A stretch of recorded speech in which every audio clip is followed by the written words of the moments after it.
All right, we should be good to go.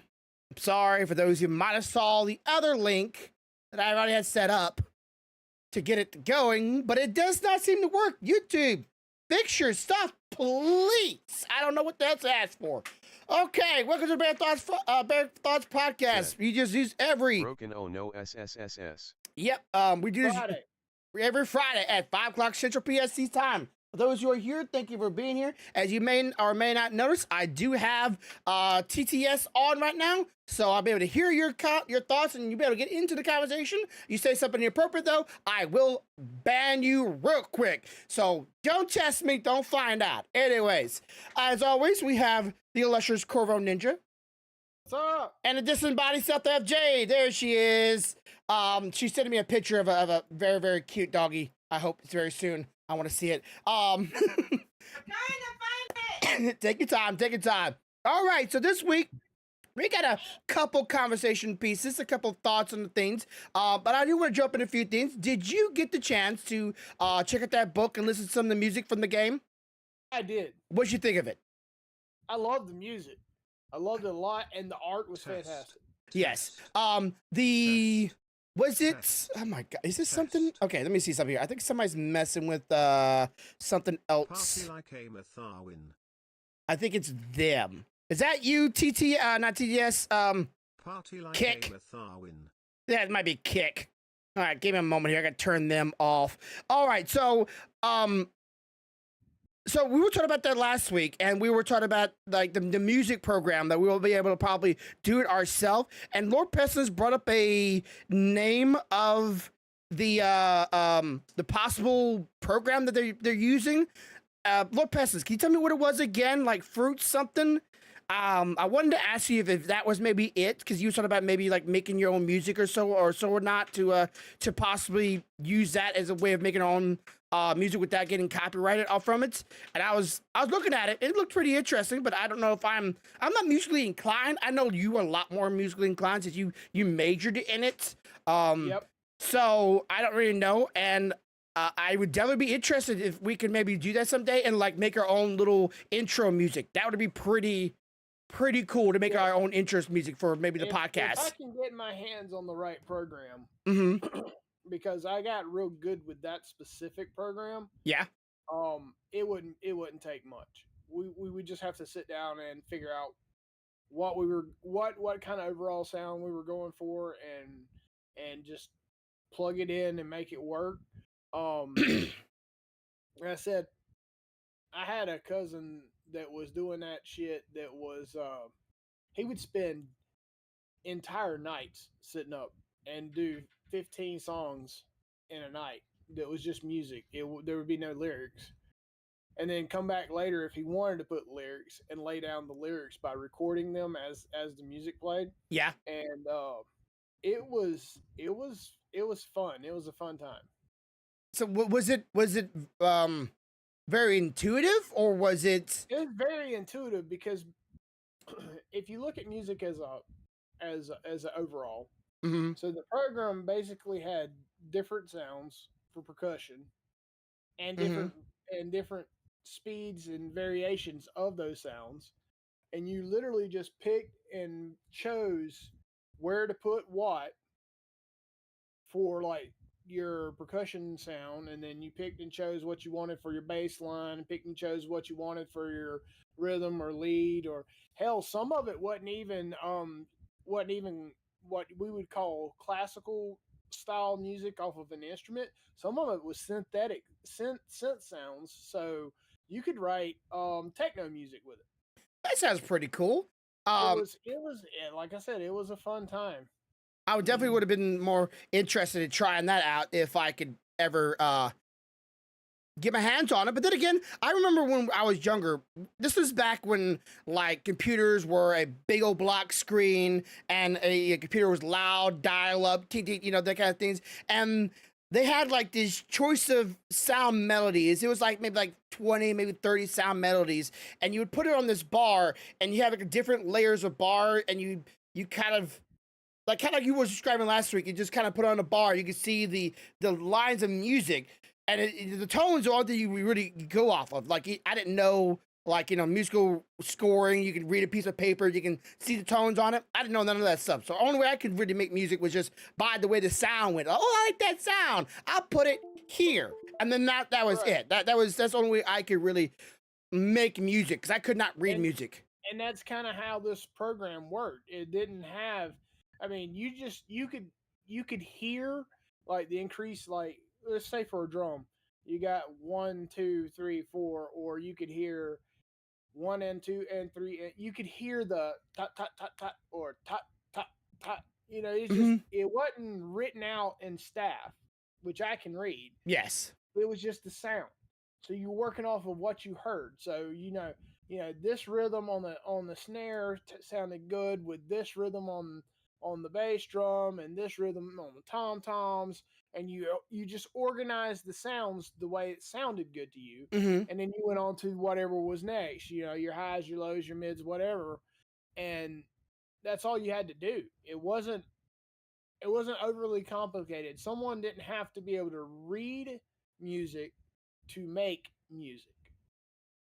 Okay, so it worked for a little bit, then it stopped. Yeah, I would definitely be more inclined to try it out than if I could just hear it and then to read it, because I'm not that musically talented. Nor don't put a keyboard in front of me, like not a keyboard, a piano, keys in front of me and going, all right, now play out the melody. Couldn't do it. I could not do it to save my life.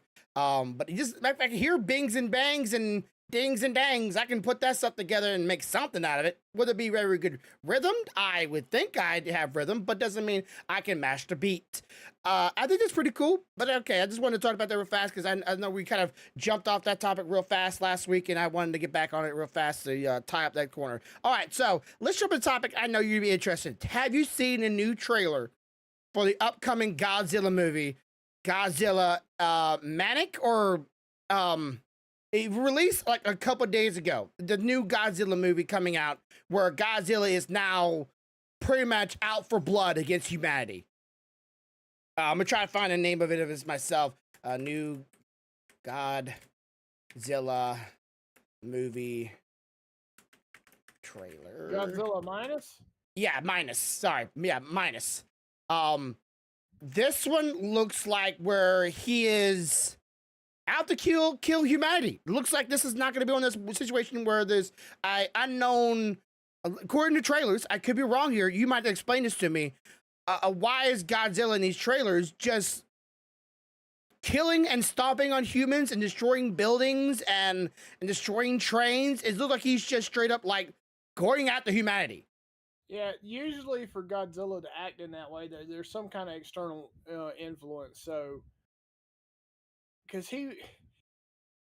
historically he was never one to just try to destroy humanity. Shit got destroyed because he was big. Yeah, He had to deal with whatever was coming.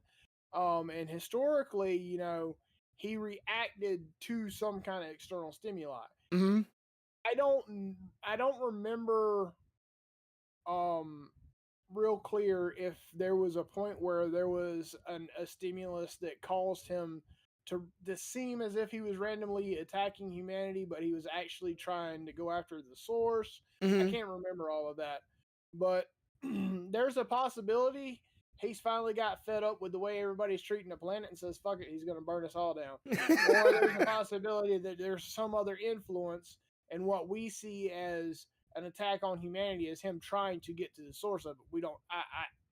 It could be either one. Okay, so my thoughts of this movie, since you brought that up, would make me think that somebody's probably using him to lure him to areas to cause mass destruction, and in doing so, using him as a means of a weapon.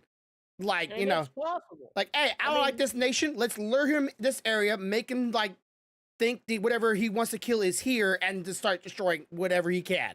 Well, I mean, think about when the Godzilla versus Kong, where how it all went down. I mean, there was an alpha signal, Mm-hmm. and it looked like Godzilla was attacking all these industries and stuff because he was just on a rampage. But in reality, he was trying to stop the alpha signal. Mm-hmm. So, I mean, I'm not saying that that's what's, something like that's what's happening in this, but it's very possible that is. at the same time, like I said, he's supposed to be the defender of the Earth.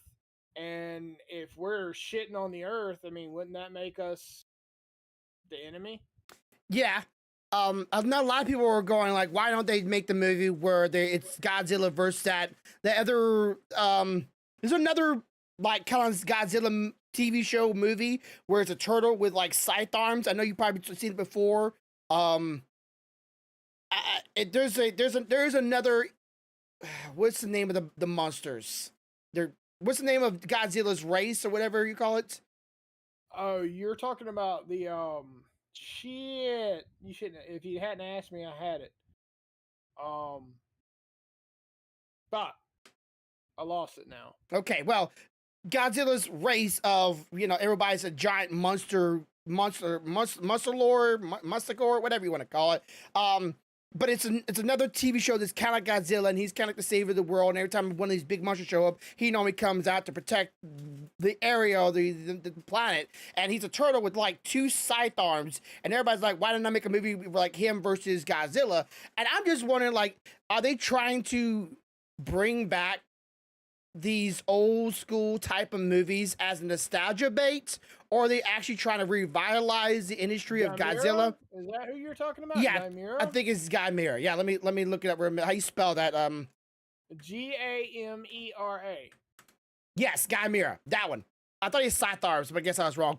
Maybe it was the trailer I saw. Gamera is like everybody wants him to fight Gamera as like a movie because that's another very popular large monster fighting other large monsters as a protector of Earth. And I don't know if they're even the same universe or the same industry really, but I think it'd be pretty cool. But then would it be just one of those moments like Jason versus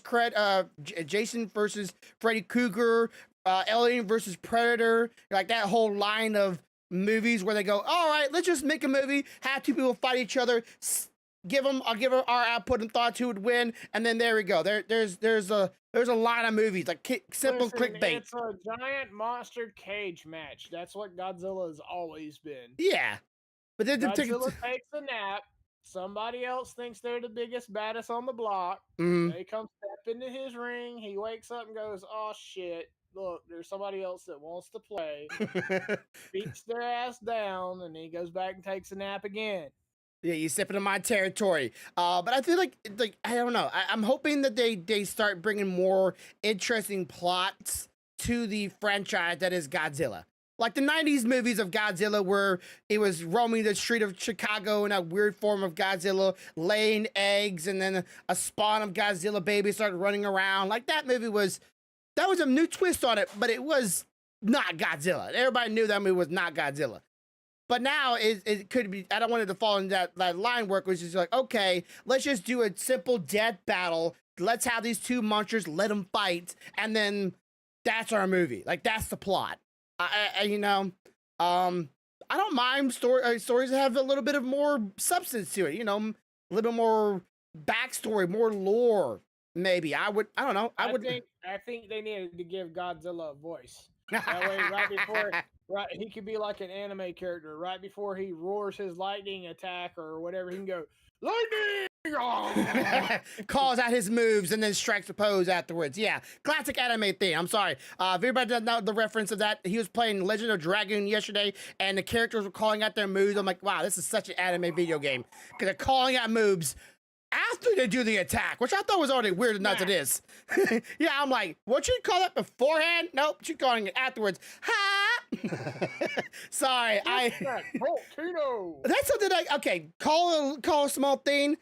That game having voice lines in it was a big deal to me when I was younger. Like that really yeah, wow. Because it gave it a different dimension that most of the others didn't. There was no vocals. I mean, granted, they still didn't have vocals when they were just standing around talking, the storyline out. It was still you had to read, but when they were in action and they were doing shit, they were saying things. There was things coming out. There was a when they got hit, or a whip smack, or a You know, it was Volcano. a big I find it very very much amusing. I wish I wish that game would kind of come back. But yeah, I'm hoping for the Godzilla movie would be good. I hope it has some more storylines. I know we like our monster movies. Me and you both like to go see it in theaters when we can. You probably go see it before I do, knowing you. And I'm surprised you didn't know about it. I'm surprised you weren't like, dude, that right there is just a testament to how friggin' overloaded and busy it has been since August. It is ridiculous. I got that big ass printer down there. I have printed maybe 3 things, total things on it. Like I printed all the Master Sword. mm-hmm. I printed the shark that we showed you. Yeah. And I have printed all the parts for the Sub-Zero Squirtle. Mm-hmm. That's all I've gotten to print. I have not had time to do shit else. that does hurt the a little bit. Did you ever get to fix the base of the shark? Not yet. I had to finish with. I had some translucent blue in there because that's what I printed the Sub-Zero Squirtle out of. Yeah. And I was wanting to finish that before cleaning up the vat and changing over to a different pigment. Okay.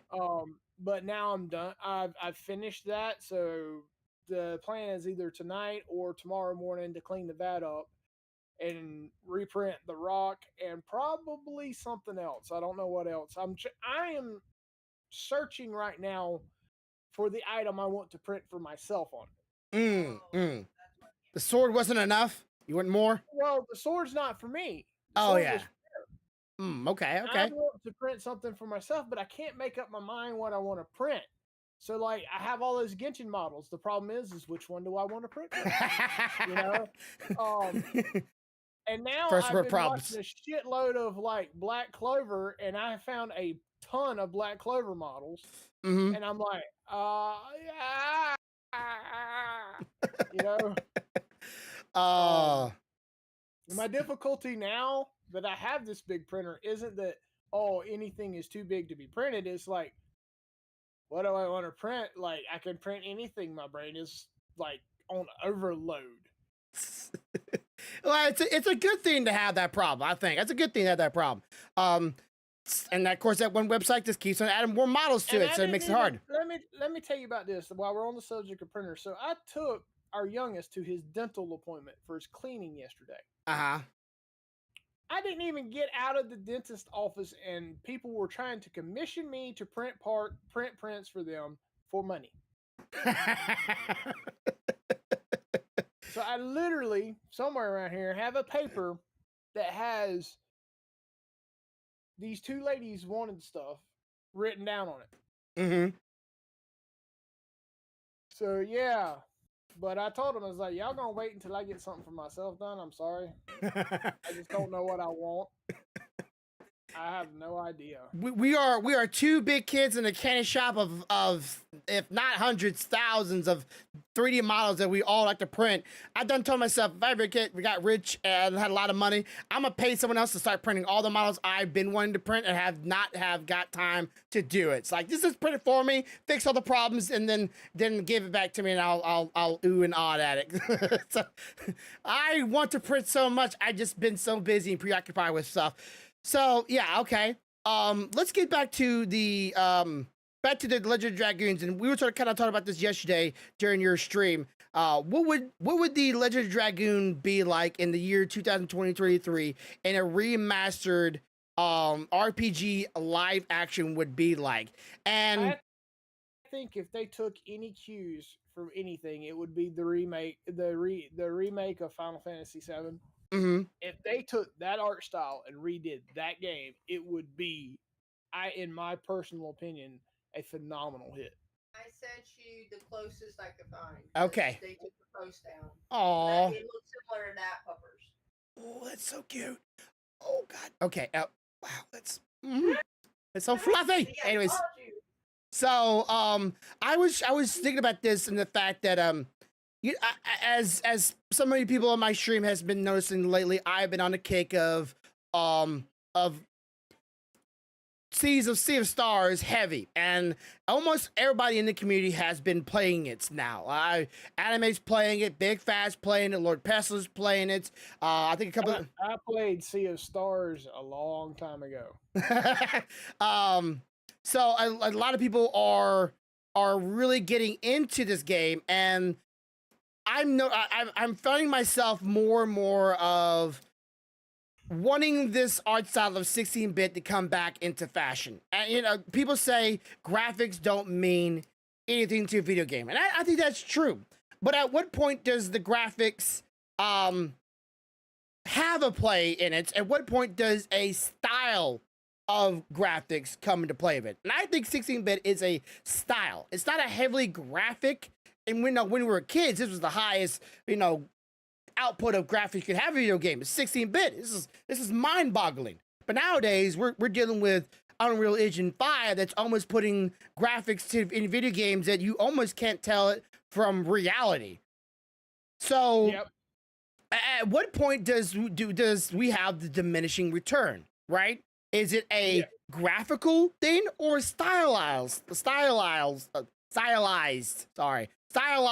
thing in video games that makes it eye candy for enjoyment that sprinkles on the game? I think all games, whether they're 16-bit or Unreal Engine 5, I think it depends on the person and the game styling itself as to which visual style fits it better. Yes. So let's say we take Legend of Dragoon. Instead of going into the more modern way of Final Fantasy VII Remaster, which is a 3D dimensional, 3D characters, assets, moving across a plane, moving across a three-dimensional plane, up, down, left, and right in all angles, with unfixed camera angle, because most of the time you can adjust the camera for where you wanted to, or have it placed in one single spot to make it easy to move around.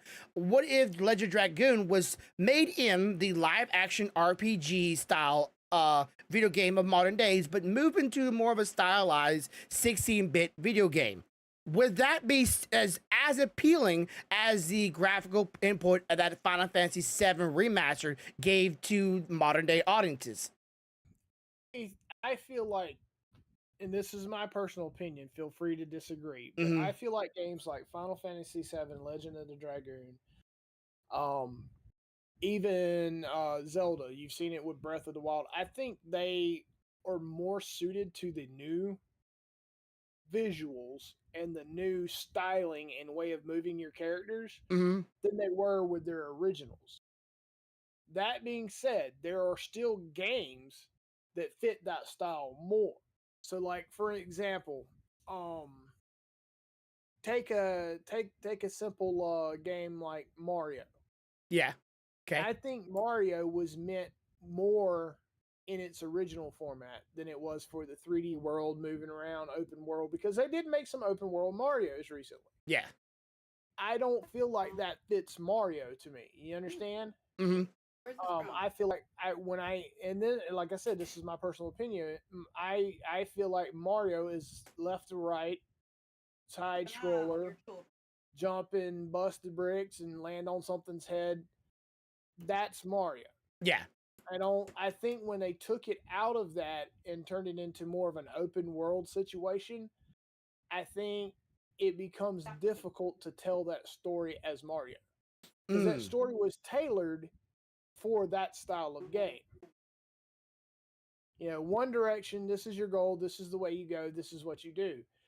When you change that with a franchise like Mario and turn it into, you have to save this person, but now you have the ability to run around and do all this other stuff.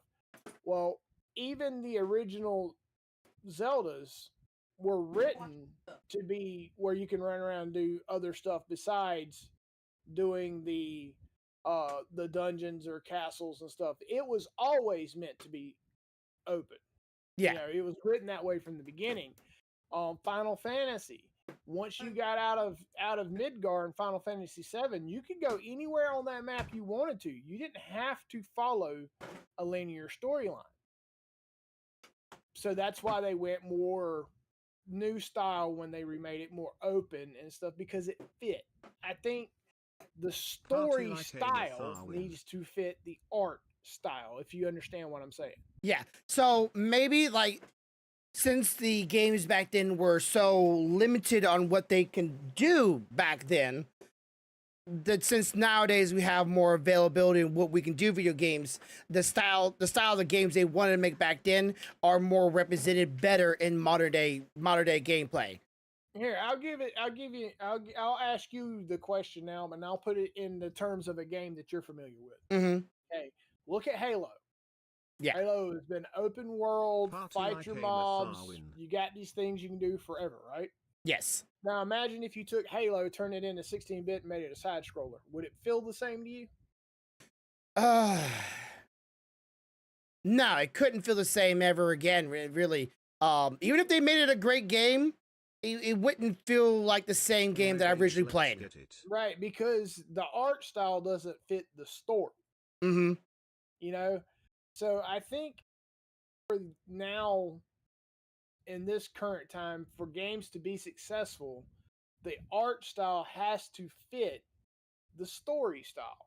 If the story style says it's open world, running across planes, defeating enemies and stuff like that, then I feel like the newer art open world expansion type stuff fits it perfectly.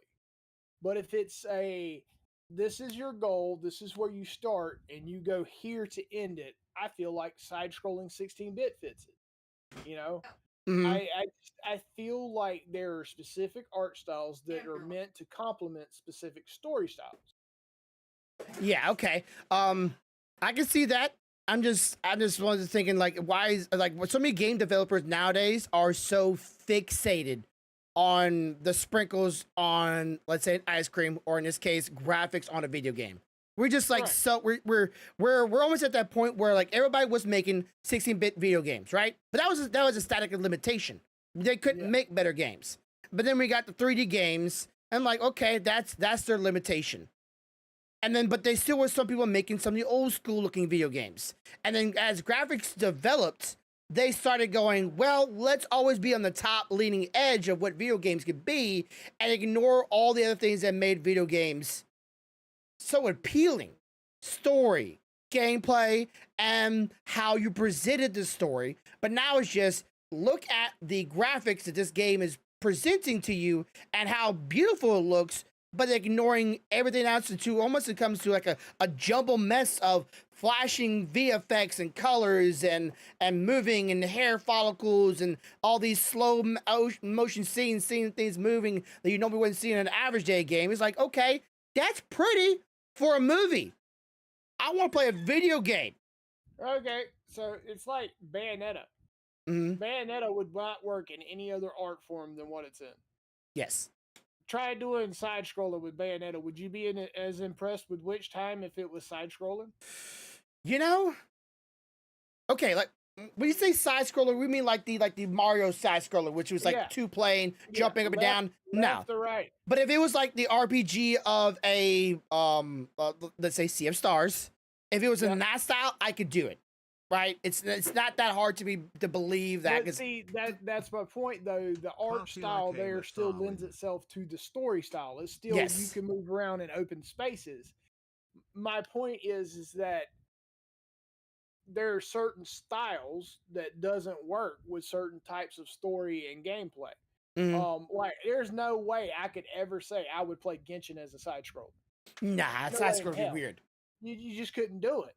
Mhm. But now you put me in this fantastical world that looks gorgeous and I can move around and do shit however I want to do it. Now that makes sense to me because the story dictates that I'm supposed to be able to move around and have freedom. It's kind of like you remember Zelda 1, right? Link's, I think it was Link's Awakening or Link's Past or Link to the So Past. the original Legend of Zelda was just the Legend of Zelda. Yeah, okay, but then they made like Zelda 2, which was a side scroller, and that thing was a huge flop.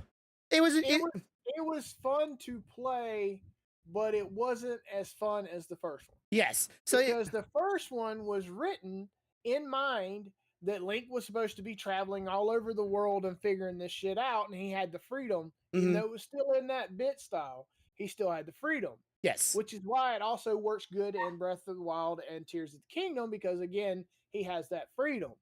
But in that side-scrolling style, what they tried to do is give him the freedom moving around on the map, the Mhm. same, but they turned the combat into a side-scrolling thing, and that takes you out of this how you feel. Yeah. So they like You know, they were trying to go up in and like branch into a new style of video game, and it just didn't work.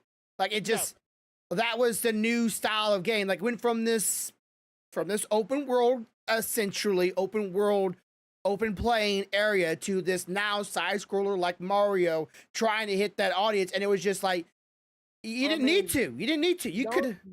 don't get me wrong. I enjoyed the game.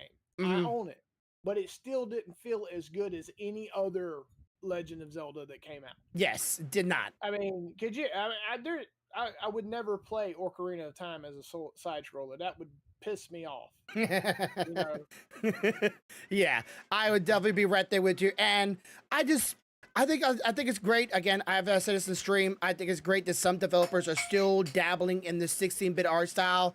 And I still, I'm okay with 3D graphics. I just feel like some people need to stop realizing, or not rely. What's the word for it? Relying. Thank you. Relying on this graphical improvements where it's not really like big leaps and bounds really just yet, except for Unreal Engine 5, where they can just go, okay, let's just focus on a good game first, and then let's try to make our own art style. Let's try to stand out. Kind of like Borderlands, they stood out, right? That game is a very pretty game. I never it's not my game, but it's a very appealing game. It has its own art style. Bayonetta, own art style. Mario, own art style. It is you can have a great game and not have to rely on 3D graphics. And sometimes, let's be honest here, 3D graphics, especially like high definition 3D graphics, some of those games do not stand the test of time because it doesn't have that like modern day, and then look at some old 3D graphics of like realistic 3D graphics. It does not stand the test of time. But sometimes artistic styling in a video game can last forever. Yeah. It will never lose its appeal. It will always look like a new game. I don't know where the heck that's coming from, and I'm gonna find out where it's. Okay, Yeah, give me I a mean, second here. You get keep on what you're talking. Keep saying. on talking. I understand completely. And like I said, I will die on that hill. I feel like every art style has a story style, and if you pair them well, it works well. Mm-hmm. It's like one of the reasons why I'm so aggravated at the fact that it will probably be probably won't even be in my lifetime. More than likely, that Final Fantasy VIII will get a remaster like 7 did. Okay. And the reason for that is not the game style of itself, because the game mechanics, as far as the fighting, is pretty similar, and that can be copied. Give me a second here. I'm having something playing, and I don't know what it is. And it's really, really annoying. Let me just close out a few things so I can probably figure out what it is. I'm hearing something. All right, keep it going. I'm hoping that fixed it. Anyway, so what I'm saying is that what makes that game difficult right now is the menus inside. All the menus inside of that game, where you had your card menus, you had your Guardian Force menus. Those menus are what's keeping that game from being remastered. Yeah, because it's not the fighting layers. style, not the world itself, not that they can't make it graphically in the new fresh.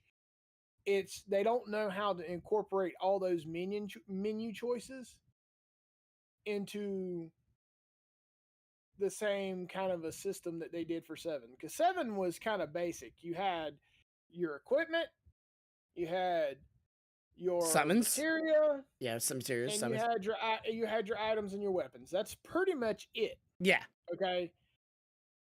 But with 8, you had summons abilities, choices for summons abilities, cards, card abilities, you had items, you had magic, you had, I mean, there was a ton of menus. You had limit breaks, and you had different types of limit breaks to set. You had equipping magic to make different effects. I mean, it was a really, that game was very tactical. Yeah. You had to build your people a certain way. Whereas in 7, you said, okay, I wanted him to have this summon, this healing ability, this defense ability, this weapon, this, basically you just geared him. Mm-hmm. But in 8, you could do everything from giving them complete resistance to one type of magic to a little resistance to every type of magic, just depending on how you built them and what they were holding. So it's more complicated from the menus aspect. So I'm aggravated because it's my favorite Final Fantasy, Yeah. and I'll never probably see it remastered into like 7's version in my lifetime. Unless someone can figure out a way of simplifying the menu, just maybe combining things or a way of accessing those things without having to access another thing to access another thing to access that thing. It just, anyways, a quicker way of getting to things and accessing. So yeah, I think it might be that. Yeah. Okay. So yeah, I would like for them to do. I would like them to remaster 8. I would like them to remaster 7. I like to. Well, 10 is already kind of. 10 is a game that I don't think it needs a remastered, but I just want more people to not fixate on just the graphics, and I'm glad that somebody's still doing it. And if it's just a menu problem, I don't know why it couldn't be worked on or maybe changed. Maybe some people don't want it to change. Maybe some people I think it's the complication comes from how do you take something that is so vast and simplify it enough. Mm-hmm. You understand? I think the only way they could do that is they would have to take out some of the options you had in the menu. And I don't think they want to, because that's what made that game what it is. Okay. Yeah, I can see that. I can see that. There's no other game had it where when you junction to certain summons that you got specific skills because of that junctioning. Mm-hmm. Most of them, if you selected a summons, then you had the ability to summon that character. That was it. But in 8, when you junction that person, different GFs gave you different boost stats. Like you may be, your HP may go up by 80% if you junction this GF. But other ones, other Final Fantasies didn't do that. That's what makes it so complicated, because there's a lot to every decision you make when you're setting your character up. Yeah, I would like to see number 8 though. I would love to see 8 remastered. I would love it. I just feel like there's more 7 fans that knows how to do it, please. I would, like I said, I said this even in several games I've been playing lately. If they were to say, hey, we'll let you do a cameo, let you do a side character voice acting, I would do it. It's not like you can't save some money. There's pretty people out there that would like to do it. I will save you money, and you just give me a role. I'll voice act the character for you, and then you can use my character as cannon fodder. I don't care. Whatever you got to do to party like make it happen. Make it happen. Yes. People clap. That's the big thing. Okay, so let's jump into the next thing. You're bowling. Now, you've been doing this like pretty much every week now. Couple of weeks, yeah. We've been doing it for 2 weeks. The way this rolled around is the company does a bowling tournament. Mm-hmm. We had canceled it for the past couple of years due to the whole COVID outbreak and everything, but they started it back up this year. We hadn't done it since 2018 or 2019, something like that. Okay. But they started it back up this year, and I enjoyed it when I did it. So I went and got the form and became a team captain and put a team together at work. And just so happened it coincided with them doing the whole men bowl for free this month on Thursday nights from 8 to 11, and then women bowl for free the following month on Thursday night from 8 to 11. No children allowed 21 and up because you have to be able to drink alcohol Yeah. in case you purchase That it. way they don't have to check the ID. And so because of that, that gave us an opportunity that one of the two of us would be free and the other one would just pay the $25, which is All right, not bad. don't worry about that chat. I just So- need to do something. Keep it going. We would go and we go up there. Whoever was free was free. Whoever had to pay would pay. And we would have they would give us a lane from 8 to 11 if we wanted it for the entire time. Mhm. Just bowl to your heart's content. No limit on number of games or none of that. We've been going up there practicing. Okay. Trying to figure out one, what weight ball do we need? What size finger holes fit us?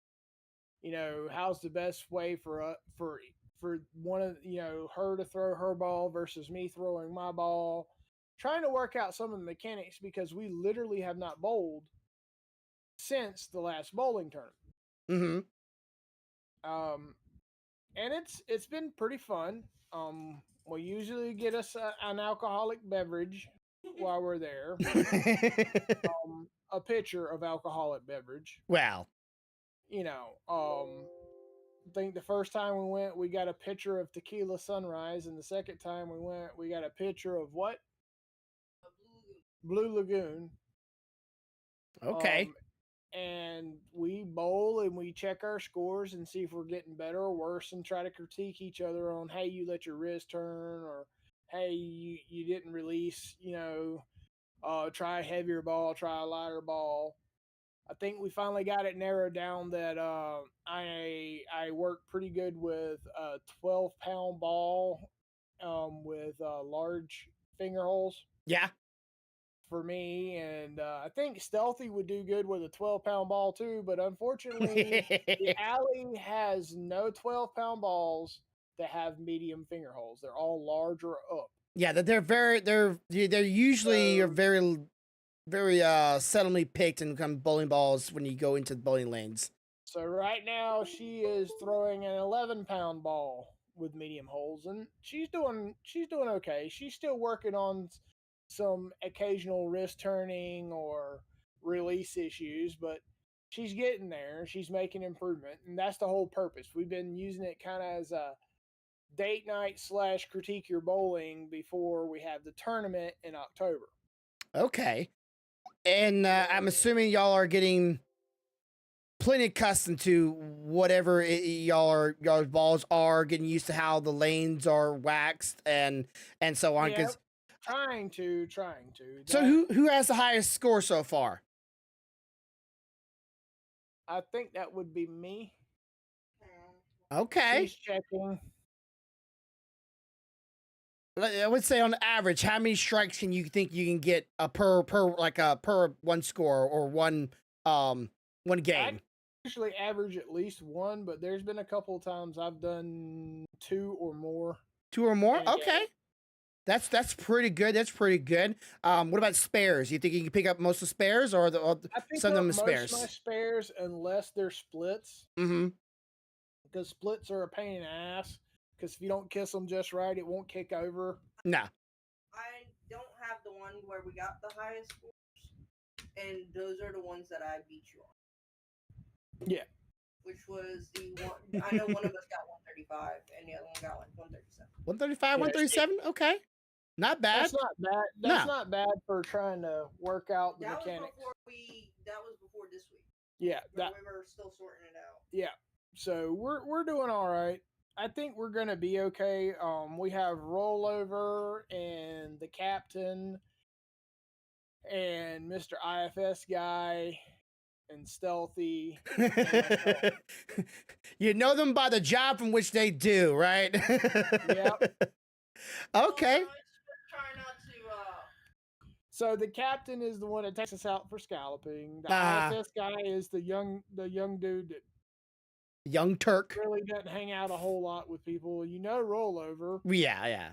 and then you know me and Stealthy. So there you go. That's our team. Okay. Let's see. So were y'all able to choose these players, or were y'all these players just like all just like, hey, I chose them. you chose them?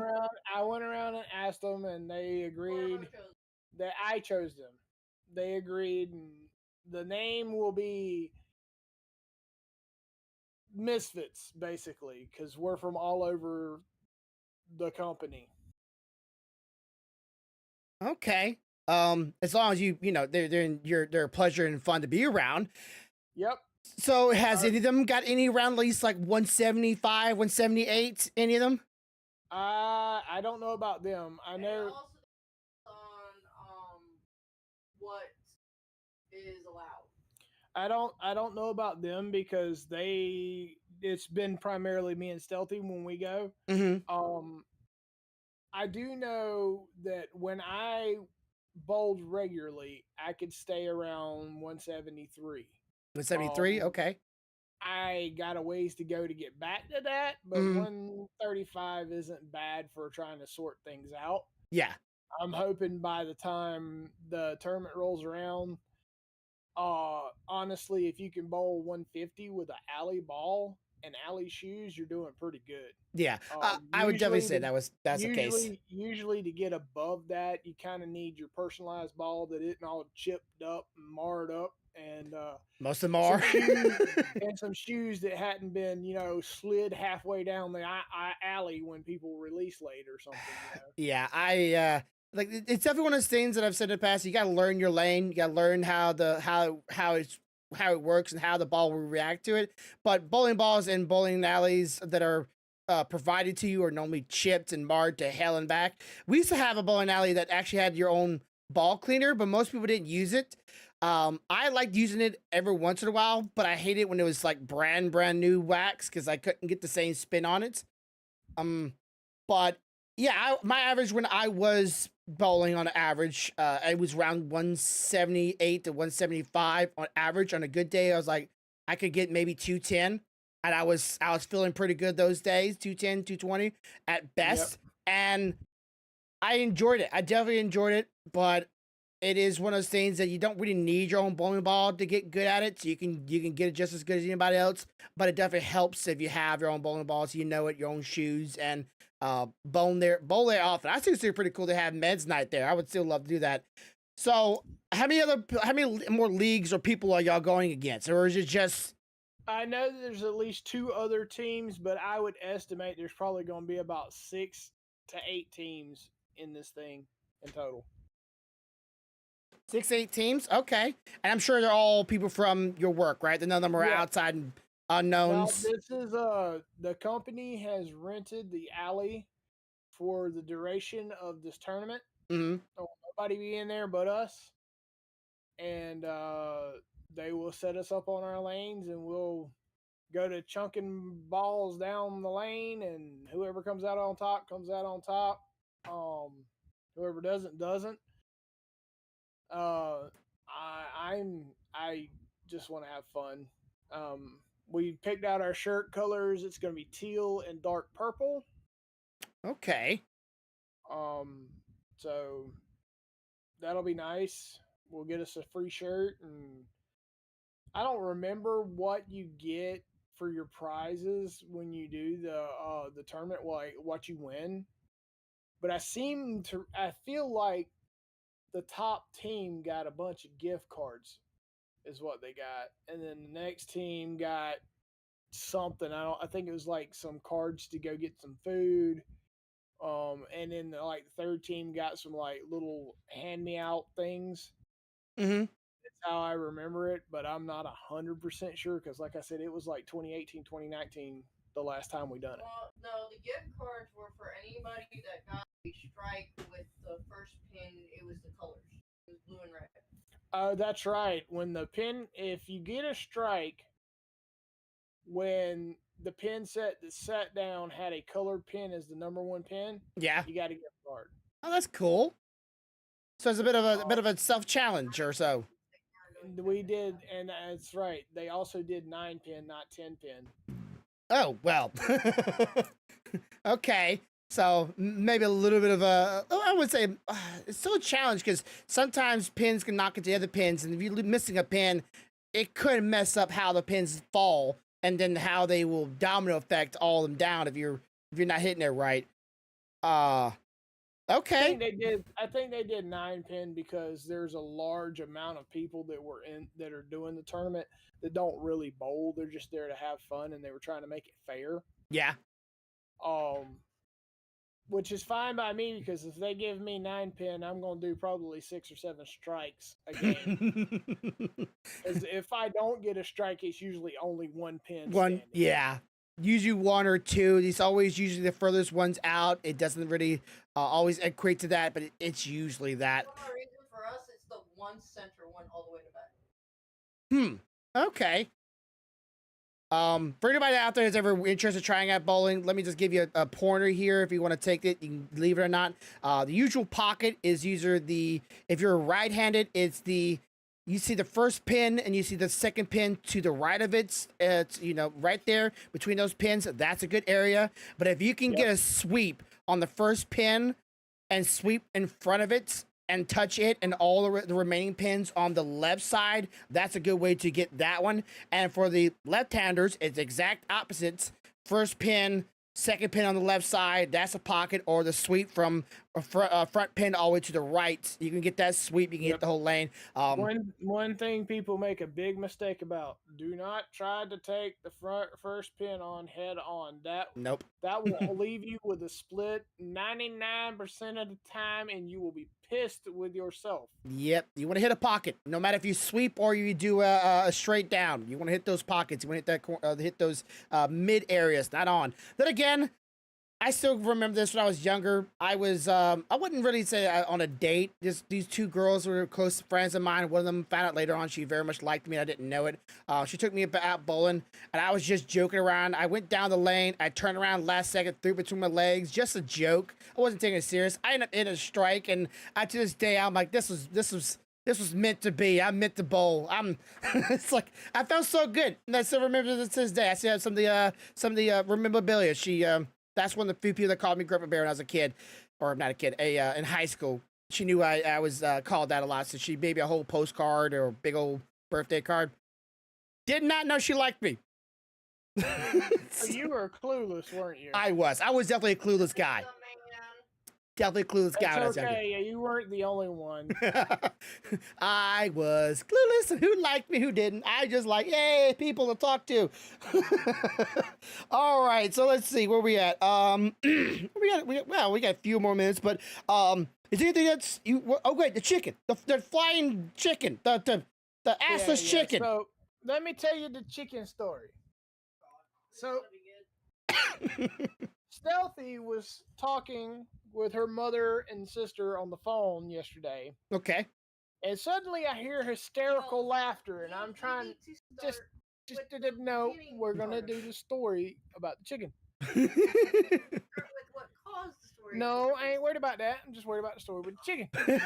Just a chicken. No, it doesn't. Yes, it does. No, it doesn't. Anyway, It does. anyway, in the course of talking to her mother, I'm telling you, it'll make Stop. it funnier. If you want to tell a story, you tell it. I'm trying to tell you that will make it funnier. You tell the story if you want to tell it. If not, let me tell it. Say, you tell it his way, you tell it your way. Who wants to do this? Okay, so she got a phone call from her mom. The reason she got the call is her mom was panicking. Okay, mom was panicking. Mom was okay. Because this gorgeous thing here sent her mother a picture of our youngest child in a medical gown. Okay, medical gown. All right. He had a doctor's appointment. All right. But she didn't send context with it, and her mother, being her mother, didn't stop to really look at the room, just that the youngest one was in a medical gown, which equated, oh my God, he's in the hospital. Okay. A moment panic, yes. She freaked the crap out, Mm-hmm, calls Stealthy. What's wrong with him? What? Why is he in the hospital? But she is panicking. Okay. At this point, Stealthy is trying not to die laughing because she's realized that her mother has not put two and two together that the room that he is standing in this medical gown was a doctor's examination room, not a hospital room. So content was not Okay, provided. so she's trying to explain this to her mother. Her mother is panicking. Her sister is trying to help her explain this to her mother over the phone. Mhm. And, a panicking grandmother or mother, you might as well just stop. It's hard to bring them back down. Until they calm down, you are wrong. He is in a hospital. There's something wrong with him. Tell me why you didn't tell me. La la la la la la la la. I'm getting berated. So Stealthy goes on and on and on trying to explain it. And when she finally gets her to calm down, her sister in the background goes, "Hey, Mom. Since you want to bitch at her Since you want to bitch at her about that, have you told her about the chickens? Mhm. About the dog. Neighbor's I'm dog. sorry, about the neighbor's dog." She goes, "Hush, we don't talk about that." And she's like, "Well, you need to tell her." She's like, "No, I'm not telling her." And so Stealthy goes, "That's okay, Mom. You don't have to tell me. I'll just get her to tell me later when you're not around." So then she decides to tell the story. Mhm. So apparently, Stealthy's mom, their neighbor has two dogs that have been sneaking into the yard and harassing her chickens. Okay. Now they're harassing the chickens by pulling the feathers out of their butt. Yes, you heard that right. There is a place here around me that has bare, naked chicken butts running around in the yard. There is no feathers. These chickens are ass free. Okay. Okay. So they had been running them off, but they figured out that as soon as they run them off, they just come right back. So they got out there one day, and her mother got close to one of the dogs and was going to try. I don't know if she was going to grab it or run it off, but it snarled at her. Well, Okay. because she has a diabetic, she's been warned not to be bitten by animals of any kind for fear of it causing serious medical issues. So she backs up. Well, of course, Stealthy's sister, being a lot like Stealthy, says, "Fuck that shit," and just snatches the dog up and chunks it in a kennel and locks it in. To which the other dog sees his friend get thrown into puppy jail and says, "Fuck this shit, I'm out." He's gone. Boomer.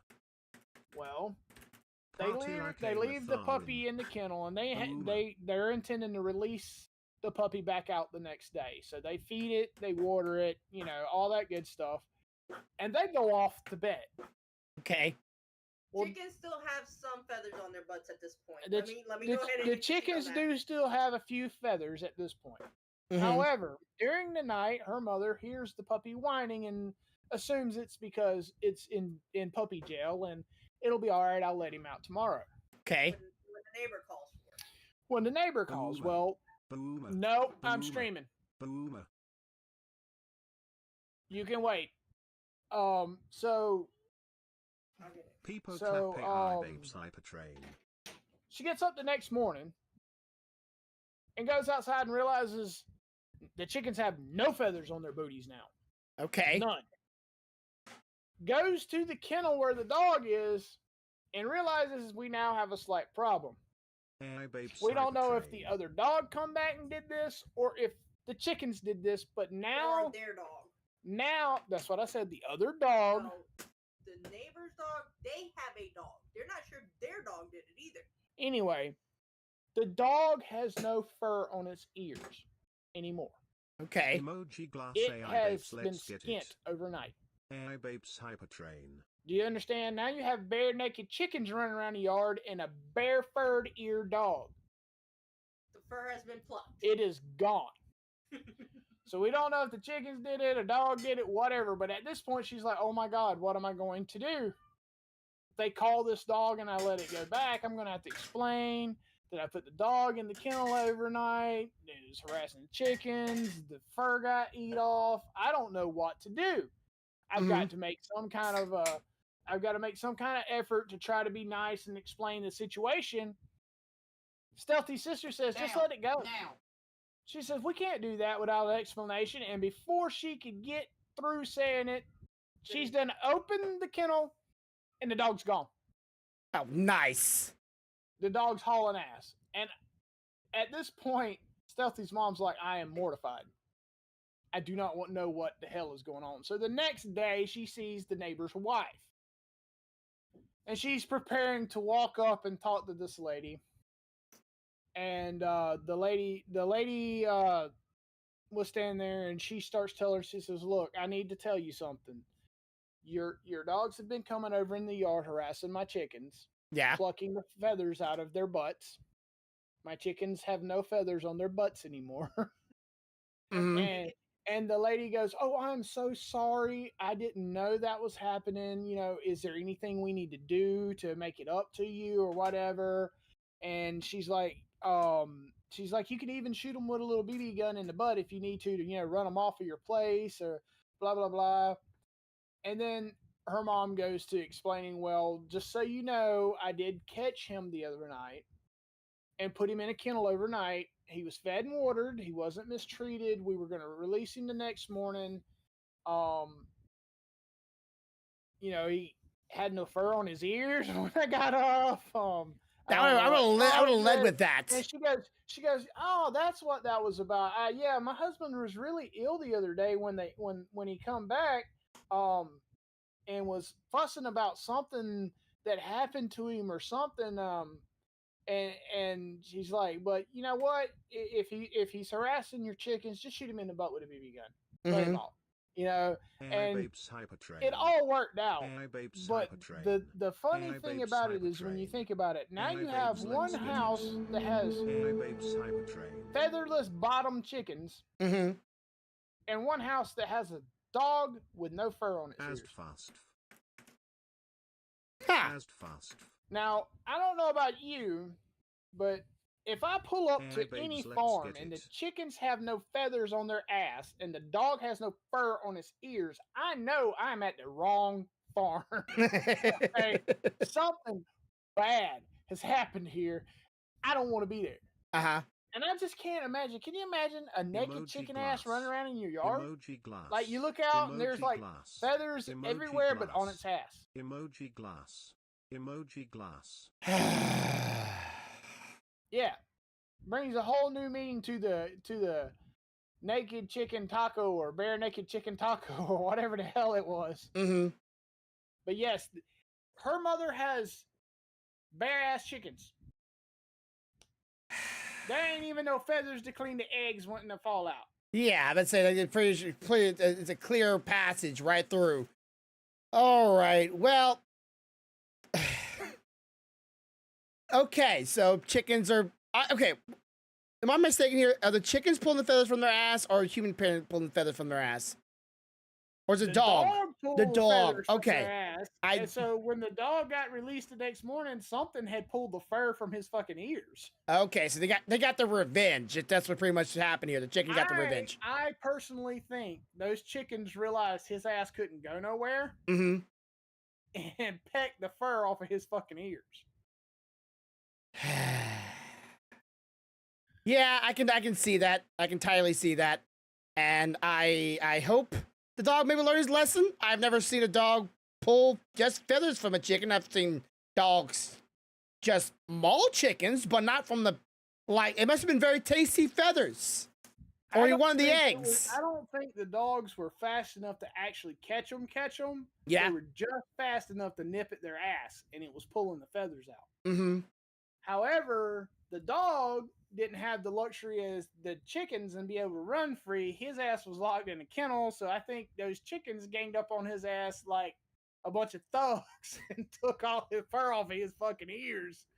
And she said, her mom said something about, well, I hope he doesn't come back. I don't want to have to run him off again. We're like, that was a very negative experience for that dog.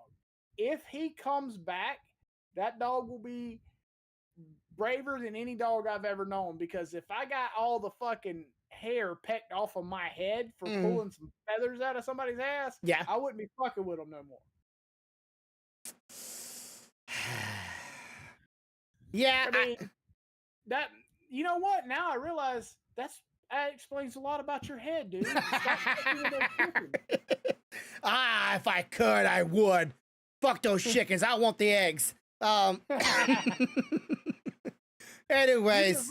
You just like naked asses running around the yard. That's all it is. Yeah, and chickens have huge ones. Those thick thighs. The mountain chickens. Just like you like them, thick. Real thick. Just like the bowling alley woman. All right, anyways, as always, y'all have a good day. Y'all have a good night. As always, have a good life, whoever it may be. See you later. I'll be streaming a little later on for those who are looking for me on Twitch. I will be playing some more tonight. Baldur's Gate 3. As always, have a good day. Have a good night. Have a good life. Much love, y'all. Bye. 1,